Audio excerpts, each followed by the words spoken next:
దేవుని నామమునకు మహిమ కలుగును గాక. Heavenly light ministries global prayer tower ఆధ్వర్యంలో జరుగుతున్న ఉదయకాల స్తుతి ఆరాధన కూడికొచ్చిన మిమ్మల్ని అందరినీ ప్రేమపూర్వకంగా ఆహ్వానిస్తున్నాను. యోహాను సువార్తలో నుంచి అనేకమైన విషయాలు మనం అధ్యయనం చేస్తూ వస్తున్నాము. మరి దేవుడు మనకి గొప్ప గొప్ప అంశాలు ఇస్తా ఉన్నాడు. వాటిని ధ్యానించే కృప కూడా దయచేస్తా ఉన్నాడు. రొమ్మున ఆనుకున్న శిష్యుడైనటువంటి యోహాను రాసిన ఆ యొక్క సువార్తలో నుంచి మరొక అంశంగా ఈ ఉదయకాలము ప్రభు చెప్పిన మాట, నేనే మార్గమునై ఉన్నాను. మరి ఎక్కడికైనా ఒక చోటుకు వెళ్ళాలంటే మరి ఆ ఆ ప్రదేశానికి వెళ్ళటానికి రకరకాల ప్రయాణ సాధనాలు వాడతాం. ఒక ప్రదేశానికి వెళ్ళాలంటే ఒక ఆమ్, ప్రారంభ స్థలం ఉంటది, ముగింపు స్థలం ఉంటది. ఒక చోట మనం బయలుదేరుతాం, మరో చోటకి ఆ గమ్యానికి మనం చేరుతాము. మరి బైబిల్ గ్రంథము మార్గము, ద వే అనే దాని గురించి ఏమి బోధిస్తుంది? అసలు ఈ మార్గం అంటే ఏంటి? ఈ మార్గంలో మనం ఎలా పయనించాలి? ఈ మార్గము ఎవరై ఉన్నారు? ఈ మార్గము మనని ఎక్కడికి తీసుకుని వెళుతుంది అనేటువంటి కొన్ని విషయాలు మనము ధ్యానిద్దాము.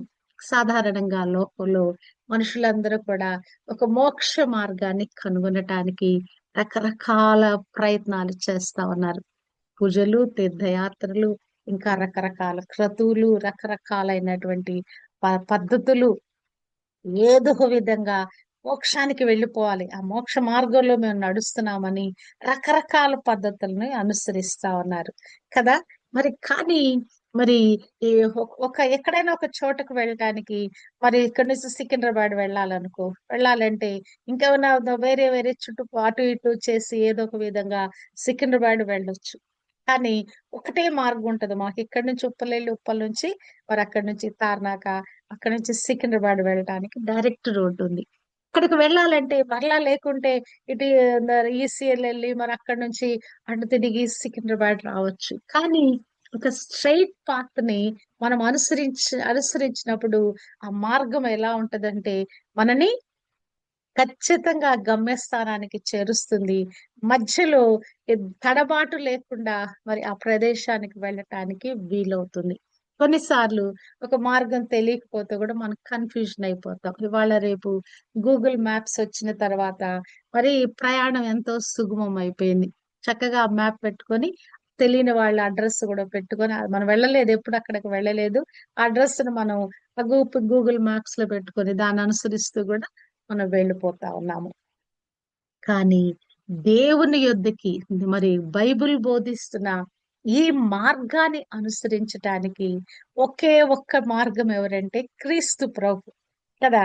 ఆయన అంటున్నాడు, నేను తప్ప, నా ద్వారానే తప్ప ఎవరు కూడా తండ్రి యొద్దకు రాలేరు. ఆ నిత్య మోక్ష మార్గములోకి, ఆ నిత్య జీవములోకి, పరలోక రాజ్యములోకి చేరలేరని ప్రభు చెప్పినట్లుగా మరి యోహాను సువార్త 14:6లో ప్రభు నేనే మార్గము, సత్యము, జీవమునై ఉన్నాను, నా ద్వారానే తప్ప ఎవరును తండ్రి యొద్దకి రాలేరు. మరి ఈ మాటను మరి మనం ధ్యానిస్తూ అసలు మార్గం గురించి బైబిల్ ఏం చెప్తుందని మనం చూస్తే గనక, పాత నిబంధన గ్రంథంలో అంటే మార్గము అంటే దేవుని మార్గంలో నడుచుట, అంటే దేవుని యొక్క పద్ధతిలో మనము నడుచుకుంటూ వెళ్ళటం, అంటే దేవుని ఆజ్ఞలను పాటించటాన్ని, మరి దేవుని మార్గాన్ని అవలంబించటాన్ని మరి దేవుని వాక్యం సెలవిచ్చినట్లుగా మనం చూడగలము. పాత నిబంధనలో దేవుని మార్గము యొక్క మరి ఏ మార్గం గుండా వెళ్ళాలని మనకు బోధించబడిందో దాని మీద కొత్త నిబంధన నిర్మించబడింది. కొత్త నిబంధన గ్రంథంలో మరి యొక్క మార్గం అనే పదానికి గ్రీకు పదం హోడోస్ అనే పదము నుంచి ఒక మార్గం అనే పదాన్ని మరి అనువదించారట. హోడోస్ అనే గ్రీక్ పదంలో నుంచి ఈ మార్గము, ది వే అనేటువంటి పదము మరి బయటికి తీశారంట. ఈ మార్గం అనే పదము అసలు బైబిల్ గ్రంథంలో నేను ధ్యానిస్తే ఎన్ని ఉన్నాయంటే చెప్పొద్దు. ఎన్ని రకాలైన మార్గాలు, జీవ మార్గము, దుష్ట మార్గము, నీతిమంతుల మార్గము, ఇంకా అసలు పరిశుద్ధుల మార్గము, రాజ మార్గము, దాదాపు నేను ధ్యానిస్తా ఉంటే దాదాపు 50 పై మార్గాలు బైబిల్ గ్రంథంలో నాకు కనిపించినాయి. దుష్టుల మార్గము, ఇక అసలు ఎన్ని రకాల మార్గాలు ఉన్నాయంటే చెప్పొద్దు. అంటే లోకంలో మానవుడు అనుసరించే ఆ జీవిత విధానంలో నుంచి అవన్నీ కూడా ఆయా రీతులుగా ఆయా మార్గం అని బైబిల్ గ్రంథంలో రాయబడి ఉన్నది. మన యువత కాలము మనము ఒక నీతి మార్గం గురించి, జ్ఞాన మార్గం గురించి, లేకుంటే మన జీవిత విధానములో ఒక నిర్దిష్టమైన ప్రయాణాన్ని అనుసరించవలసిన మార్గం గురించి ఈ ఉదయ కాలము మనము ధ్యానిద్దాము. యేసు క్రీస్తు ద్వారా ఆ నిత్య జీవ మార్గాన్ని ఎలాగూ మనము వెళ్ళగలము.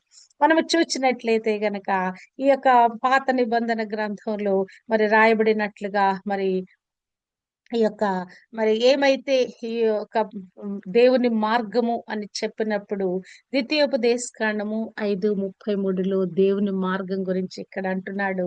మరి ఇక్కడ మోషే ఆ ప్రజలకు చెప్తూ, మీరు కుడికి గాని ఎడమకు గాని తిరుగక మీ దేవుడైన యెహోవా మీకు ఆజ్ఞాపించినట్లు చేయుటకు మీరు జాగ్రత్త పడవలెను. అంటే ఈ మార్గము గుండా మీరు వెళ్ళాలి. అన్ని ఏదైతే డెస్టినేషన్ మీరు చేరాలి. ఇప్పుడు ఎక్కడికి బయలుదేరారు వాళ్ళు?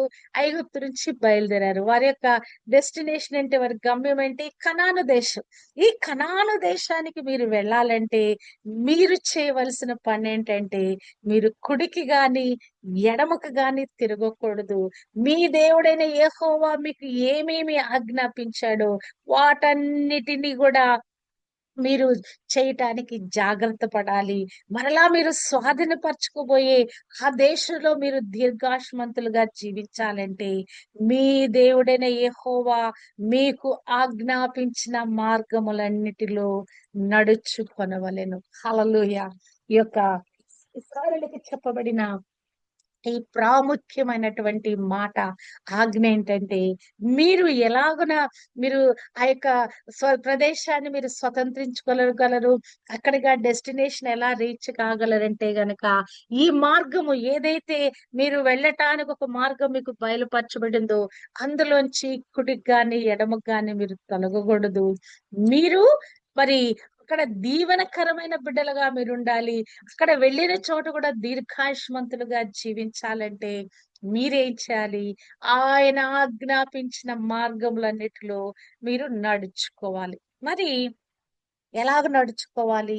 8:6లో చూస్తే, ఆయన మార్గములలో నడుచుకున్నట్లును ఆయనకు భయపడినట్లును నీ దేవుడైన యెహోవా ఆజ్ఞలను గైకొనవలెను. అంటే ఈ నడిచే మార్గములో దేవుని యందలి భయభక్తులు కలిగి నువ్వు నడవలసినది.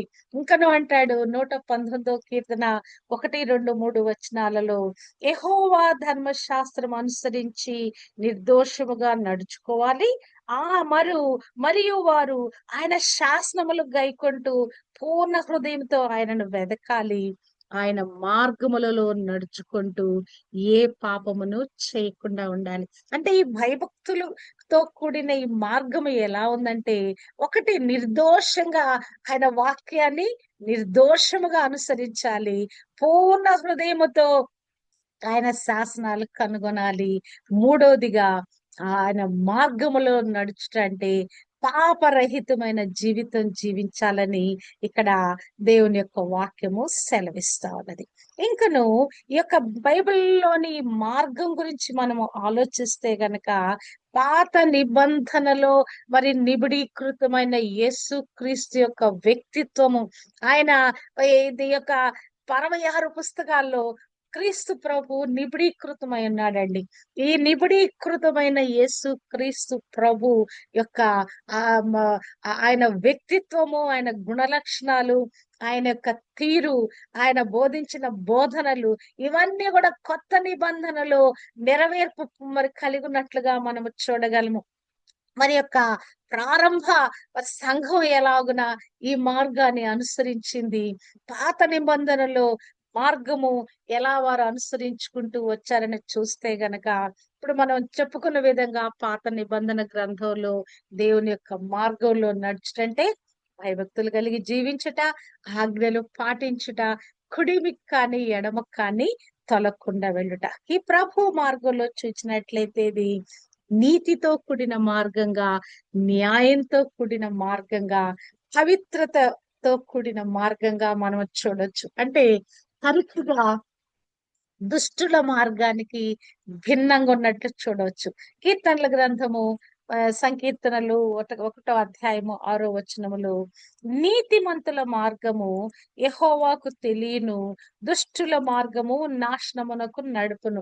అంటే మనం వెళ్ళేటువంటి ఈ మార్గము ఒకటేమో నాశనానికి తీసుకెళ్లే మార్గంగా ఉంటున్నది, ఇంకొకటేమో నీతిమంతులుగా మరి తీర్చిదిద్దబడి ఆ మార్గాన్ని వెంబడిస్తూ ఆ నీతి మత్తులో ప్రవేశించేటట్లుగా ఉన్నట్లుగా మనము చూడగలము. అంటే ప్రభు మార్గాన్ని అనుసరించే వారికి మరి యొక్క దుష్టుల మార్గాన్ని అనుసరించే వారికి ఉన్న వ్యత్యాసము ఇక్కడ చెప్పబడుతుంది. నీతిమంతుల మార్గము దేవుని చిత్తంతో పెనవేయబడి మరి జీవానికి దారి తీస్తున్నట్లుగా, ఈ యొక్క దుష్టుల మార్గము నాశనానికి తీసుకుని వెళుతున్నట్లుగా మనం అర్థం చేసుకోవచ్చు. యెషయా గ్రంథము 35:8లో చూస్తే అక్కడ దారిగానున్న రాజమార్గము ఏర్పడును, అది పరిశుద్ధ మార్గం అనబడును, అది అపవిత్రులు పోకూడని మార్గము, అది మార్గమున పోవు వారికి ఏర్పరచబడును, మూఢులైనను దానిలో నడుచుచు త్రోవను తప్పక యుందురు. ఇక్కడ మనం చూసినట్లయితే దేవుని మార్గం ఎలా ఉందంట? రాజమార్గం ఉందట, పరిశుద్ధ మార్గం ఉందంట, అది అపవిత్రులు పోకూడని మార్గం ఉందట. ఆ మార్గంలో మూఢులు గాని లేకుంటే త్రోవ తప్పి నడిచేవారు గాని ఉండరట. హల్లెలూయా. అంటే ఈ మార్గములో మనందరినీ నడవాలని, రాజ్య మార్గములో మనం నడవాలని, ఆ పరిశుద్ధ మార్గంలో మనం నడవాలని, అపవిత్రులు పోకూడని మార్గంలో మనం నడవాలని దేవుని వాక్యము సెలవిస్తుంది. అంటే ఈ మార్గము పవిత్రతతో పెనవేయబడినట్లుగా, ఒక రాజ్యానికి మనల్ని తోడుకొని వెళుతున్నట్లుగా, భవిష్యత్తు మార్గం గురించి ఇక మార్గం అనే సబ్జెక్టు మాట్లాడుతున్నట్లుగా మనము చూడగలం. అంటే ఈ రహదారి, మనం వెళ్ళేటువంటి ఈ దారి స్వచ్ఛత, పవిత్రతతో నడిచే వారికి మాత్రమే ఇది ఒక రాజ్య మార్గంలో తీసుకుని వెళ్ళేటట్లుగా ఉన్నది. సామెతల గ్రంథకర్త అంటాడు 2:8లో, న్యాయము తప్పిపోకుండా ఆయన కనిపెట్టును, ఆయన తన భక్తుల ప్రవర్తనను కాచును. హల్లెలూయా. ఈ న్యాయ మార్గంలో, నీతి మార్గంలో నడుచుట అంటే మన ప్రవర్తనను మనం కాచుకొని ఉండుట.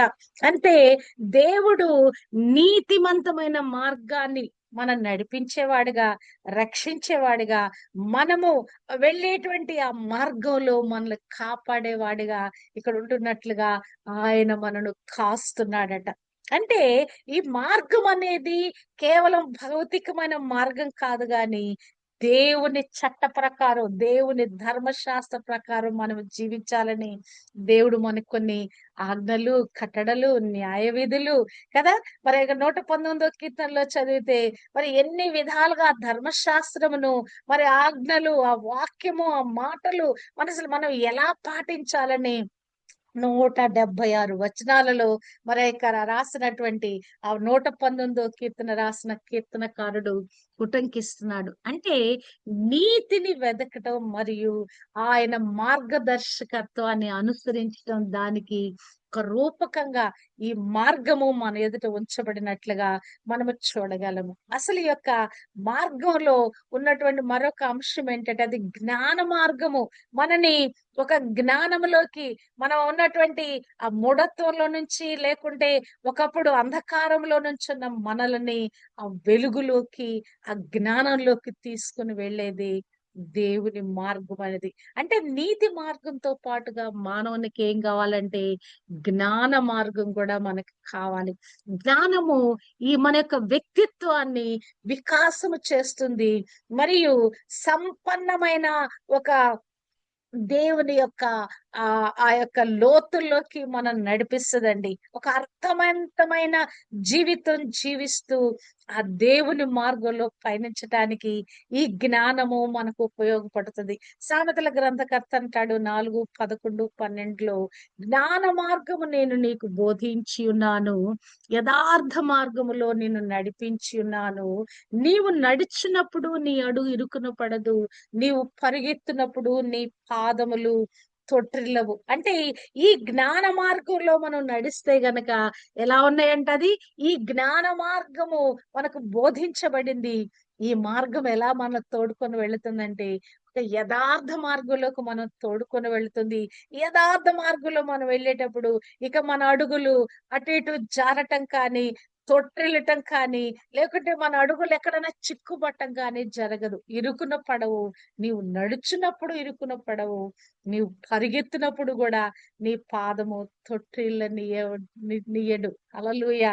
కనుక ఈ బోధించబడిన ఈ జ్ఞాన మార్గంలో మనం నడువబద్దులమైనాం. అంటే విశ్వాసిని సరైన మార్గంలో నడిపించే మార్గదర్శిగా ఈ జ్ఞానము మనకున్నట్లుగా మనము చూడగలము.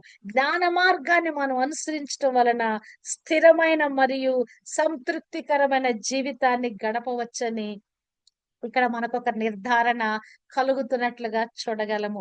3:5 సామెతల్లో అంటాడు 3:5, 6లో నీ స్వబుద్ధిని ఆధారము చేసుకొనక నీ పూర్ణ హృదయముతో యెహోవా యందు నమ్మిక ఉంచుము. నీ ప్రవర్తన అంతటి యందు ఆయన అధికారమునకు ఒప్పుకొనుము. అప్పుడు ఆయన త్రోవలను సరళము చేయును. త్రోవ ఈ మార్గం అనే పదానికి మరొక పర్యాయ పదము త్రోవగా ఉంటున్నట్టు చూడగలం. అంటే ఈ త్రోవలు మన ఎదుట ఉన్నటువంటి ఈ మార్గము సరళము చేయబడాలంటే మనమేం చేయాలి? మన ప్రవర్తన అంతటి మీద ఆయన అధికారానికి ఒప్పుకోవాలి. ఆయన యజమానుడిగా ఒప్పుకోవాలి. ఆయన దేవుడుగా మనం ఒప్పుకోవాలి. ఆయన ప్రభువుగా మనం ఒప్పుకోవాలి. మరి ఆయన యందు నమ్మిక పూర్ణ హృదయంతో నమ్మిక ఉంచి ఆయన అధికారానికి ఒప్పుకొని ఆయన మార్గాన్ని వెంబడించినప్పుడు మన ఎదుటున్న ఆ త్రోవలన్నీ దేవుడు సరళం చేస్తా ఉన్నాడు. అంటే ఈ ప్రభుని విశ్వసించుట మరియు ఆయనను మరి ఆయన మార్గాన్ని మనం గుర్తించుట ద్వారా మనం సరైన మార్గంలో నడవటానికి ఈ జ్ఞాన మార్గము మనకు ఉపయోగపడుతున్నట్లుగా మనము చూడగలము. ప్రభు చెప్పినట్లుగా నేనే మార్గము అని చెప్పిన విధంగా ప్రాముఖ్యంగా క్రీస్తు ప్రభు యొక్క వ్యక్తిత్వము ఆయన ఈ లోకానికి వచ్చిన కారణము ఏమైపోయాడని ఆయన ఈ మార్గంగా ఒక రహదారిగా మార్చబడ్డాడు కదా. పరలోకానికి భూమికి ఒక బ్రిడ్జిగా మార్చబడ్డాడు. ఒక రహదారిగా మార్చబడ్డాడు. ఒక మార్గంగా మార్చబడ్డాడు. నా ద్వారా తప్ప తండ్రి యొద్దకు ఎవరు రాలేరు. నన్ను నాలో మీరు మరి నన్ను మీలో చేర్చుకొని మీరు నాలో ఉంటే తప్ప ఈ మార్గంలోకి మీరు వెళ్ళలేరు. అదే కదా ప్రభు చెప్పిన మాట. నిత్య జీవానికి అంతిమ మార్గంగా ప్రభు తన్ను తాను అభివర్ణించుకున్నాడు కదా.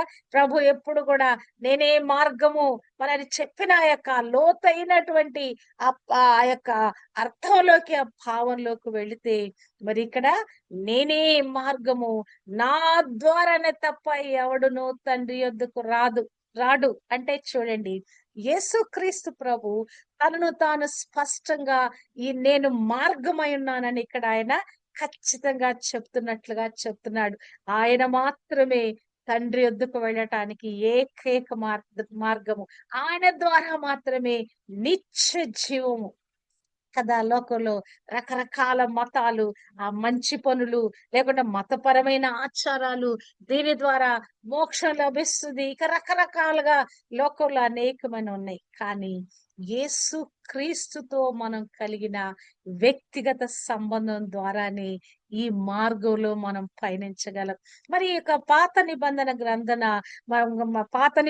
గ్రంథము, నూతన నిబంధన గ్రంథం చూస్తే పాత నిబంధన గ్రంథంలో దేవుని వాక్యము, ఆజ్ఞలు, కట్టడలు ఇవన్నీ అనుసరిస్తూ భయభక్తులతో మనం కూడి నడవాలి. కానీ నూతన నిబంధనలోకి వచ్చి ప్రభువే మాదిరిగా, ప్రభువుని పోలి, ప్రభు అడుగు జాడల్లో నడుస్తూ, ప్రభు చెప్పిన విధంగా మనము నడుచుటే ఈ నూతన నిబంధన చెప్పే మార్గము. అంటే ఇదేం మార్గం అంటే శిష్యత్వ మార్గము. అంటే ప్రభుని శిష్యులుగా అనుదినము శిష్యరికం చేస్తూ ఆయన వెంబడించే మార్గము. అంతే కదా! శిష్యుడు ఏం చేస్తాడండి? గురువును పోలి నడుస్తాడు. గురువు చెప్పినట్టుగా నడుచుకుంటాడు. గురువు కూర్చోమంటే కూర్చుంటాడు. గురువు మరి పలానా చోటకు వెళ్ళమంటే వెళతాడు. పలానాది చేయమంటే చేస్తాడు. అంటే మరి యొక్క శిష్యుడు యొక్క జీవన శైలి మరి ఎలా ఉండాలంటే ఆ ప్రభుని పోలి, ప్రభు బోధించిన మాదిరిని అనుసరించి మన జీవిత విధానాన్ని రూపొందించుకోవాలని బైబిల్ వాక్యము సెలవిస్తా ఉన్నది. మత్తయి సువార్త మరి 17వ అధ్యాయము 13, 14 వచనాలు మనము ధ్యానిస్తే ప్రభు కొండ మీద ప్రసంగం చేస్తా ఉన్నాడు. అసలు ఎంత అద్భుతమైన ప్రసంగము! 5, 6, 7 అధ్యాయులు మత్తయి సువార్త చూస్తే అనేక విషయాలు మాట్లాడిన తర్వాత ఆఖరికి ప్రభు ఈ యొక్క ముగింపులో ఈ మాటలు మాట్లాడుతున్నాడు.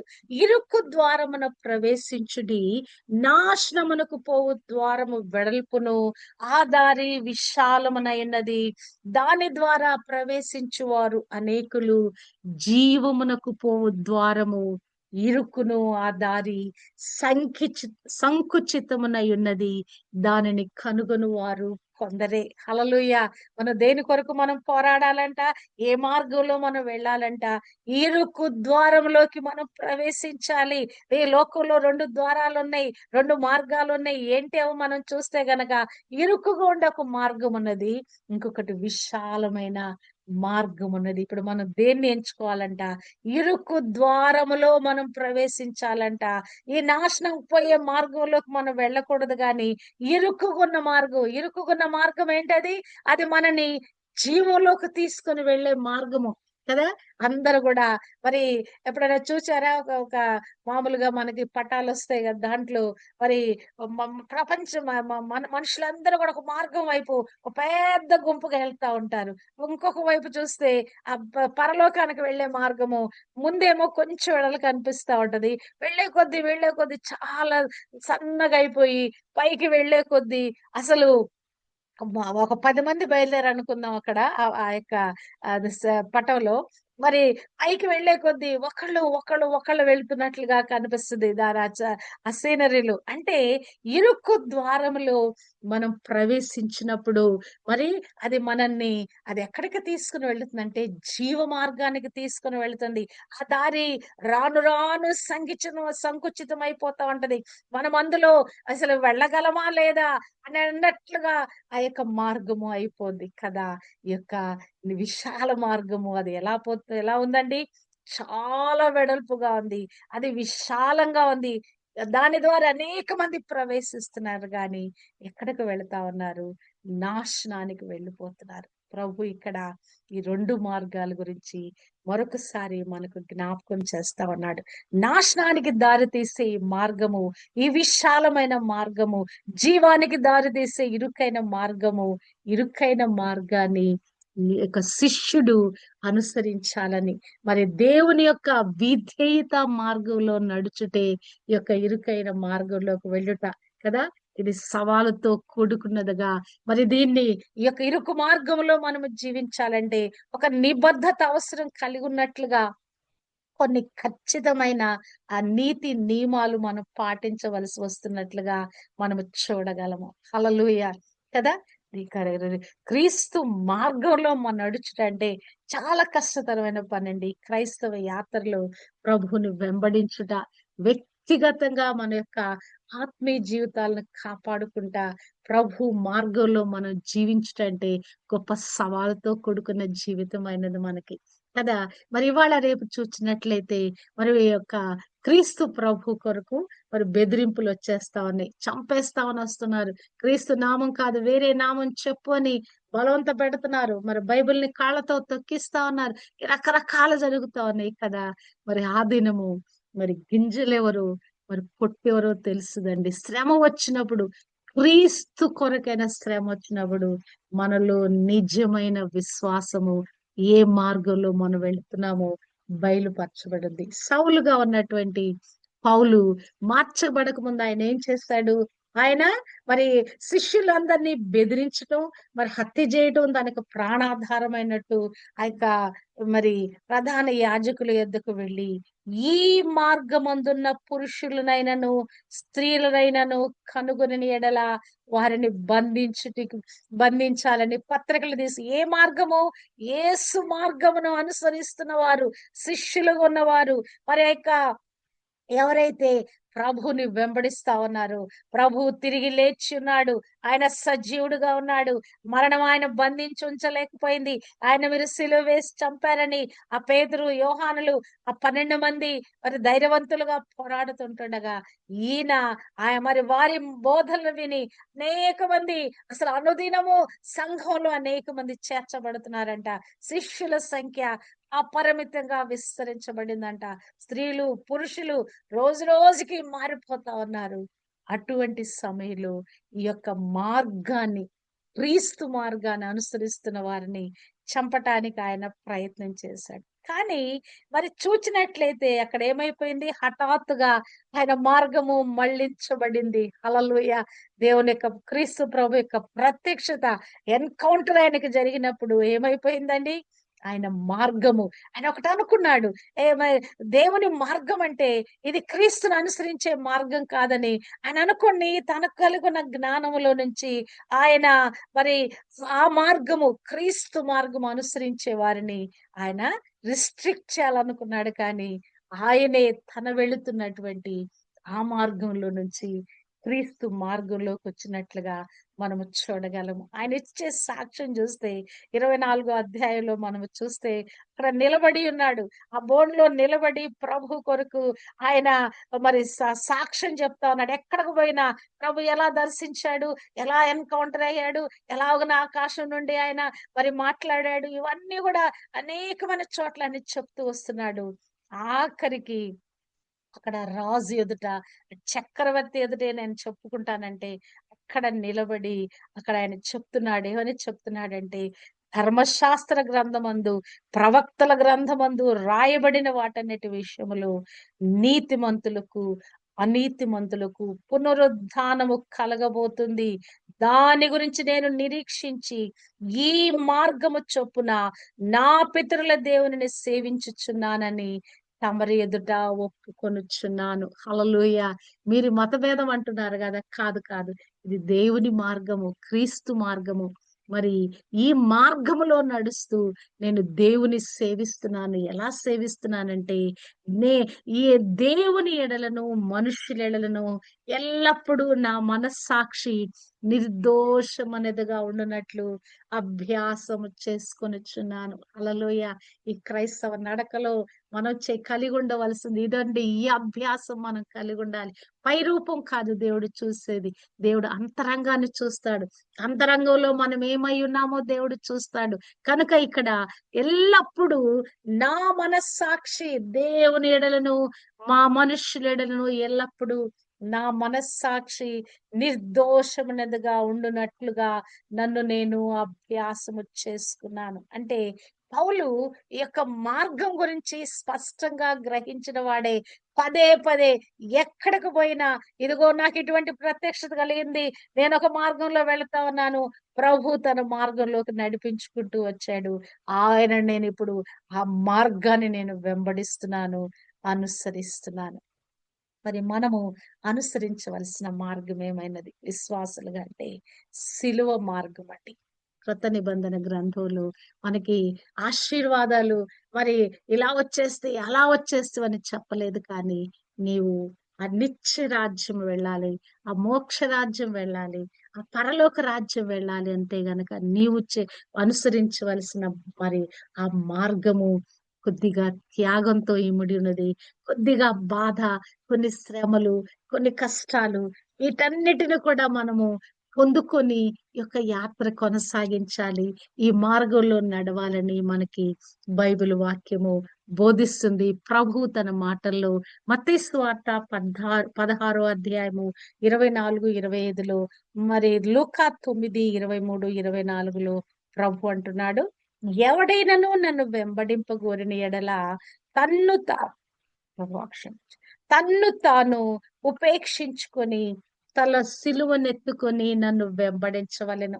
అంటే ఈ యొక్క మార్గము, ఈ సిలువ మార్గంలోకి మనం వచ్చేయాలి. ఈ శ్రమల మార్గంలోకి వచ్చేయాలి. నిందల మార్గంలోకి వచ్చేయాలి. ఆ కొట్టబడుతున్న, ఈడవబడుతున్న ఈ మార్గంలో మనము ధైర్యంగా వచ్చేయాలి. సిలువను ఎత్తుకోవాలి కదా! తన సిలువను, ఎవడైనాను నన్ను వెంబడించాలా, తన సిలువను, ఈ జీవితంలో మన మీద పెట్టబడిన ప్రతి సిలువను, ఏ భారము, అసలు మనం భరించలేని, మోయలేని బరువులు మోసుకుంటూ, ఈ భారం మోసుకుంటూ, అంటే మన యొక్క నీతిని మనం వదిలిపెట్టకుండా, యథార్థతను మనం వదిలిపెట్టకుండా, సత్యమును మనం వదిలిపెట్టకుండా, పరిశుద్ధతను మనం వదిలిపెట్టకుండా, ఏ మార్గం గుండా మనం వెళ్ళాలని దేవుని వాక్యం సెలవిస్తుందో, ఈ మార్గాన్ని వెంబడించటానికి ఆ సిలువను ఎత్తుకొని మనం ఏం చేయాలి? మనల్ని మనం ఉపేక్షించుకొని ఆయనను వెంబడించాలి. ఆయన చూపించిన ఆ మాదిరి, ఏ మార్గం మనకు బోధించాడో ప్రభు, ఏ మార్గం మనకు మాదిరి చూపించాడో ఆ మార్గములో మనము ఎప్పుడంటే ఎట్లా నడవాలంట? ప్రతి దినము తన సిలువను ఎత్తుకొని నన్ను వెంబడించవలెను. ఎప్పుడెప్పుడు నడవాలటండి? ప్రతి దినము, ప్రతి సమయంలో కూడా ఈ మార్గములో వెళ్ళాలనుకునే మార్గం మనము ఈ సిలువ మార్గంలోకి మరి వెళ్ళాలని దేవుడు చెప్పినట్లుగా ప్రతి దినము సిలువను ఎత్తుకోవాలి. మన ప్రాణాన్ని మనము ఆ నిత్య మహిమలో ఉంచుకోవాలి. రక్షింపబడిన వారమై నిత్య మహిమలో ఉండటం అంటే స్వీయ త్యాగం అండి. ఇది తేలికైన ప్రయాణం కాదు. స్వీయ త్యాగం, స్వయంగా మనల్ని మనం త్యాగం చేసుకున్నట, బాధలను మనం ఎవడైనాను క్రీస్తు కొరకు, క్రైస్తవుడైనందుకు మరి మరి హింసింపబడిన ఎడల, నిందించబడిన ఎడల అది హితము. అంటే క్రీస్తుతో కూడిన త్యాగము మరి యొక్క ఈ సిలువ మార్గంలో ప్రాముఖ్యం ఉన్నట్లుగా మనము చూడగలము. అంటే తొలి సంఘం ఏం చేసింది? ఈ యొక్క మార్గంలోకి అనేక మందిని, వందల వందల మంది కదా! ఆ ఎర్లీ చర్చ్ ఫస్ట్ సెంచరీలో ఆత్మ విస్ఫోటన, ఆ పెంతెకోస్తు దినం నుంచి, ఆ యొక్క ఆత్మ విప్లవం ప్రారంభించబడిన దగ్గర నుంచి ఈ దినం వరకు కూడా ఈ మార్గములోకి అనేక మంది వచ్చేసారని, ఒక విలక్షణమైన జీవన శైలి మార్గంగా దీన్ని మనము అనుసరించాలి కదా! ఇందులో మనము అభివృద్ధి చెందాలి. ఈ మార్గంలో అంటే కుడిగాని ఎడంగాని తొలగకుండా వెళ్ళే ఈ మార్గములో, ఈ మార్గముని మరి సిద్ధాంత ప్రకారాలు గాని, ఆచార ప్రకారంగా కానీ మనము దీన్ని కొనసాగించలేమండి. క్రైస్తవత్వం ఏమైపోయిందండి? కొన్ని పద్ధతులతో కూడినదైపోయింది. ఆచారాలతో కూడినదైపోయింది. ఇంకా రకరకాలైన మరి కొత్త కొత్త మరి కొత్త బోధలతో నిండినట్లుగా మనము చూడగలము. కానీ మరి యొక్క ఆది అపోస్తలులు ఒక మార్గంలో నడిచారు. అపోస్తల కార్యము 2వ అధ్యాయము 42లో చూస్తే, వీరు అపోస్తలుల బోధ యందును, సహవాసమందును, రొట్టె విరుచుట యందును, ప్రార్థన చేయుట యందును ఎడతెగక ఉండిరి. హల్లెలూయా! కదా! ఎడతెగక, అసలు కంటిన్యూస్ ప్రాసెస్ అన్నమాట. మానవునికి సహవాసం లేకుంటే పాడైపోతాడండి. క్రైస్తవ విశ్వాసికి కూడా సహవాసం కావాలి. ఆ నీళ్లలో చేప ఒడ్డుకొచ్చిందనుకో గిలగిలలాడినట్లుగా, తన తన ప్రాణాన్ని పోగొట్టుకున్నట్లుగా, ఈ సహవాసం లేకపోతే మనము కూడా నీటిలోంచి బయటకు వచ్చిన చేప వలె అయిపోతామండి. నశించిపోతాము. ఇక్కడ మనం చూసినట్లయితే వీళ్ళందరూ ఏం చేస్తున్నారంటే, ఈ తొలి సంఘము ఈ మార్గములో ఎలా పయనించింది, ఎలాగన ఎఫెక్ట్ గా జీవించిందంటే గనక, వారు అపోస్తుల బోధ యందును, ఏదైతే దేవుని యొక్క వాక్యాన్ని పొందుకున్నవారు, దేవుని ప్రత్యక్షత పొందుకున్నవారు, ఆ యొక్క మేడగదిలో మరి ఆ ప్రత్యక్షత పొందుకున్నటువంటి ఆ 12 మంది శిష్యులలో కదా, అపోస్తుల బోధ, వారు అనుదినము దేవుని గురించి బోధిస్తా ఉన్నారు. ఈ సహవాసంలో కొనసాగుతా ఉన్నారు. రొట్టె విరుస్తా ఉన్నారు. ప్రార్థనలో ఎడతెగక కొనసాగిస్తారు. అంటే ఈ యొక్క 4 విషయాలు కంటిన్యూస్ ప్రాసెస్ లో ఉన్నది. హల్లెలూయా! దేవుడు తన మహాకృపలో మనకు కూడా ఒక సహవాసం ఇచ్చాడు. Global women prayer warrior summit అనే ఈ యొక్క ఈ ఉదయ కాలపు ఈ యొక్క స్తుతి ఆరాధన చేసి ఈ విధంగా మన ఆత్మీయ జీవితాలను మనం మరి మెరుగుపరుచుకోవటానికి దేవుడు కృపదయ. మనం ఎలా ఉన్నామండి? We are in a continuous fellowship, సహవాసమందు, ప్రార్థన యందు మనం ఎలా ఉన్నామండి? ప్రార్థనలో కొనసాగుతా ఉన్నాం, వాక్య బోధనలో కొనసాగుతా ఉన్నాం. హల్లెలూయా. కనుక ఇది ఈ మార్గంలో మనం వెళ్ళాలని దేవుడు మనతో మాట్లాడుతున్నాడు. హల్లెలూయా. మరి విశ్వాసుల యొక్క ఈ వ్యక్తిగత మార్గం, ఈ రక్షణ మార్గమైనటువంటి క్రీస్తు ప్రభు మార్గంలో నేనే మార్గము దేవుని యొద్దకు, నేను నా ద్వారా తప్ప దేవుని యొద్దకు మీరు రాలేరంటే ఈ విధేయతతో కూడిన మార్గము, పరిశుద్ధతో కూడిన మార్గము, నీతితో కూడిన మార్గంలో మనం నడువు బద్దులమైనాం. మొదటి పేతురు పత్రిక 2వ అధ్యాయము 21వ వచనములో మరి పేతురు అంటున్నాడు, ఇందు కొరకు మీరు పిలువబడితిరి, క్రీస్తు కూడా మీ కొరకు బాధపడి మీరు తన అడుగు జాడలు యందు నడుచుకున్నట్లు మీకు మాదిరి ఉంచిపోయాను. మరి ప్రభు ఒక మాదిరి మన ఎదుట కనపరిచాడు. తండ్రి ఏది చేశాడో అదే నేను చేస్తున్నాను. తండ్రి ఏది మాట్లాడుతున్నాడో అదే నేను మీకు బోధిస్తున్నాను. తండ్రి నేను ఏకమై ఉన్నాము. తండ్రి కలిగి ఉన్నదే నేను కలిగి ఉన్నాను. నావన్నీ తండ్రివి, తండ్రివన్నీ నావు. అంటే నేను అనుసరిస్తున్న మార్గము, తండ్రిని అనుసరిస్తున్నాను. ఇప్పుడు నేను మీకు ఏ మాదిరి అనుగ్రహించబోతున్నాను? మరి తండ్రిని నేను అనుసరించాను అని మీకు బయలుపరుస్తూ, బోధిస్తూ ఆ మార్గం గుండా నేను నడిచాను. ఇప్పుడు మీరేం చేయాలి? నా అడుగు జాడలలో, నా మాదిరిలో మీరు నడవాలి. అంటే అప్పుడు మీరు ఎక్కడికి వెళ్తారు? అంతిమంగా ఎక్కడికి మనం వెళ్ళాలి? ఆ నిత్య జీవంలోకి వెళ్ళాలి. ఆ నిత్య జీవ మార్గంలో ఇప్పుడు మనం ప్రవేశించి ఉన్నాము. ఈ నిరంతరము కూడా ఈ శిష్యరికం ద్వారా ఆ నిత్య జీవానికి మనం వెళ్ళిపోతామండి. అంటే ఈ యొక్క ఈ మార్గం అంతటి గురించి మనం, ఈ పదం గురించి మనం ఆలోచిస్తే గనక నీతి, జ్ఞానము, పవిత్రత, మరి సత్యము, మరి ఇక జీవం కలిగిన మార్గంగా అనుకుంటున్నట్లుగా మనము చూడగలము. అంటే దేవుని యందు భయముతో, భక్తితో, ఆయన ఆజ్ఞలు గైకొంటూ, ఆయన అడుగు జాడల్లో మనం నడుస్తూ, అక్కడ ఆ మార్గంలో మనం ఆ రాజ్య మార్గంలోకి వెళ్ళిన వారమై ప్రభు దగ్గరికి. రాజమార్గం ఎలా ఉంది? అది విశాల మార్గంగా లేదండి. పోయే కొద్ది అది సంకుచితమైన మార్గంగా మార్చబడతా ఉన్నది. ఒక చోటకి వెళ్ళిపోతే ఎలా ఉంటదంటే ఆ మార్గము, అదోడు ఇరువైపులు ఉన్నటువంటి దారి చాలా సంకుచితం అయిపోయి ఒరిపిడి రాసుకున్నట్లుగా, అడుగులు వేయలేనట్లుగా, రక్తము కారినట్లు కూడా అయిపోద్దండి ఆ మార్గము. కింద పాదాలు కూడా, పాదరక్షలు కూడా లేకుండా ఒట్టిగా ఆ బండరాళ్ళ మీద నడిస్తే రక్తం ఎలాగున ప్రభు యొక్క పాదాలు ఎట్టి విధంగా రక్తంతో ఓడాయో అట్టి విధమైన అనుభవాల గురించి కూడా మనం వెళ్ళవలసి వస్తుంది. హల్లెలూయా. అసంకుచితమైన మార్గంలోకి మనం వెళ్ళేటప్పుడు మన ఆత్మీయ జీవితం మెరుగుదిద్దబడుద్ది, పరిశుద్ధపరచబడుద్ది. మనలో ఉన్న మనలానన్నీ కూడా అవన్నీ కూడా ప్రక్షాళన అయిపోతాయి. మనకు శ్రమలు లేకపోతే కష్టమండి క్రైస్తవ జీవితానికి. నిశ్చింతైన జీవితం ఉంటే మనం నిత్య రాజ్యం వెళ్ళలేం. ఎప్పుడు కూడా బాధలు, కష్టాలు, కన్నీరు, శ్రమలు ఇవన్నీ వస్తే దేవుడా, దేవుడా, దేవుడా అని నిరంతరం మొరపెడుతూ మన ఆత్మీయ జీవితాలని మెరుగుపరుచుకుంటూ, అయ్యో ఎక్కడ తప్పిపోయాను, ఈ శ్రమ వచ్చిన కారణం ఏంటి, ఈ యొక్క అనారోగ్యం కలగటానికి కారణం ఏంటి, ఏమైనా నాలో పొరపాటు ఉందా అని వెంటనే ప్రార్థన చేసుకోవటానికి, ప్రభుతో తిరిగి రికన్సైల్ కావటానికి ఇక మార్గము మనకి సహాయపడుతుందండి. నీతి మార్గము కదా. ఎందరూ ఆ నీతి మార్గంలోకి అనేకమైన మందిని తిప్పుతారో వారందరూ కూడా మందలి నక్షత్రాల వలె ఉంటారట. అంటే మనము ఈ నీతి మార్గంలో శిష్యరికం చేస్తూ వెళ్ళటం కాదు, గాని అనేక మందిని మనము ఈ నీతి మార్గంలోకి మళ్ళించబద్దులమై ఉన్నాం. ప్రభు చెప్పిన విధంగా నేనే మార్గము, నా ద్వారానే తప్ప తండ్రి యొద్దకు ఎవరు రారంటే మనము ఆ మార్గంలోకి వచ్చేస్తాము. ఆ మార్గంలో ఆయన అడుగు జాడలు వెంబడిస్తున్నాము. ఆయన పోలికలోకి, ఆయన స్వరూపులోకి మనం మార్చబడుతున్నాము. శిష్యరికం మనం చేస్తున్నాము. కానీ ప్రభు ఇచ్చిన కమిషన్ ఏంటి?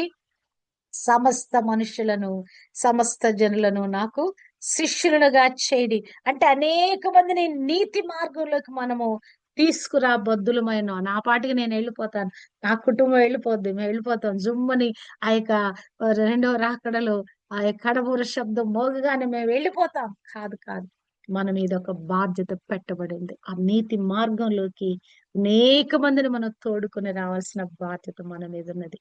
కనుక ఈ మార్గంలో మనం నడుద్దాము.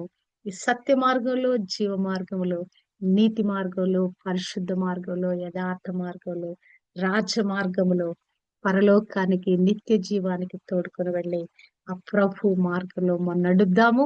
మనం నడుస్తూ అనేక మందిని ఆ మార్గంలోకి తోడుకొని రావటానికి మనం ప్రయాసపడదాము. అది అపోస్తలుల వలె ఎప్పుడు కూడా అదే సహవాసంలో మనం కొనసాగుదాము. మరి యొక్క బైబిల్ బోధలో మనం ముందుకు కొనసాగుదాము. పౌలు వలె ఎక్కడికి వెళ్ళినా ప్రభు గురించిన సాక్ష్యం ఇస్తూ, ఇదిగో ఈ మార్గంలోకి నేను వచ్చాను, ఈ మార్గాన్ని నేను విడిచిపెట్టను అని చెప్పేసి పౌలు ఎట్టి విధంగా ఆఖరి శ్వాస వరకు దేవుని కొరకు జీవించాడు. ఈ యొక్క ప్రభువును వెంబడించిన శిష్యులు కూడా కదా, ఆఖరి శ్వాస వరకు వారు మరణమైనా కూడా వారు ప్రభు మార్గాన్ని విడిచిపెట్టకుండా ఎలా వారు జీవించారు. ప్రభు మాదిరి అడుగు జాడల్లో మనం నడుస్తూ, ఏదైతే మన ముందున్నటువంటి భక్తులు ఏ మార్గంలో నడిచారో ఆ మార్గంలో మనం మార్గాన్ని మనం వెంబడిస్తూ మరి అనేక మందిని ఈ మార్గంలోకి మళ్ళించటానికి దేవుడు తన కృప మనకు దయచేను గాక. నీతి మార్గంలోకి అనేక మందిని తోడుకొని వచ్చదుము గాక. మనం కూడా ఒక మాదిరిని మనము మరి కనపరచుదుము గాక. ఒక లెగసీ మనం విడిచిపెట్టదుము గాక. మనం ప్రభుని పోలి నడుస్తున్నాం. మరి పౌలు చేసిన సవాలు, నేను ప్రభుని పోలి నడుచున్నట్లుగా మీరు నన్ను పోలి నడవుడి అని ఆ చేసిన సవాలు మనం వ్యక్తిగతంగా అటువంటి సవాలు కలిగిన జీవితంగా జీవించటానికి దేవుడు తన కృప మనకు అనుగ్రహింప చేయను కాక. దేవునికి మహిమ కలుగును కాక. ఆమేన్.